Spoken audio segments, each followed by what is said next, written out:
Kuwang-kuha ng CCTV na mawala ng kontrol ang isang truck sa EDSA Ortigas, habang sa EDSA Guadalupe naman naaktuhan ng pambubugbog sa isang driver ng bus. Narito ang report ni Julio Segovia. Sa CCTV na ito ng MMDA, kitang nagkasagian ng dalawang bus sa may loading bay sa northbound lane ng EDSA Guadalupe kamakailan. Ang mga driver ng bus nagkainitan. Ang driver ng bus sa kaliwang bahagi, pinagtulungan ng driver at konduktor ng nakagitgitang bus.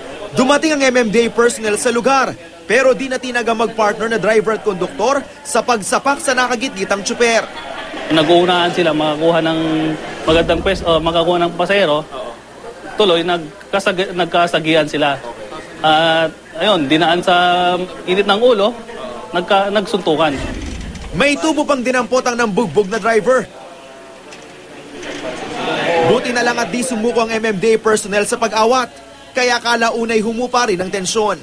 Siguro idaan na lang sa magandang usapan, o kung kailangan amicable settlement sila, pupunta na naman sila sa investigador. Sa intersection naman ng EDSA Ortigas, aksidente ang naaktuhan ng CCTV. Sa video, kita kung paanong nawalan ng kontrol ang isang truck na papunta sanang San Juan City.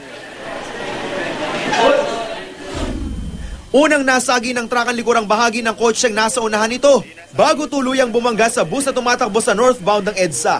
Base po sa kuha namin sa CCTV, nung nawalan ng preno siguro siya po yung liable doon. Wala namang nasaktan sa banggaan, pero paulit-ulit ang paalala ng MMDA. I-check ang sasakyan bago ibiyahe para iwas aksidente. Para sa unang balita, Julio Segovia reporting.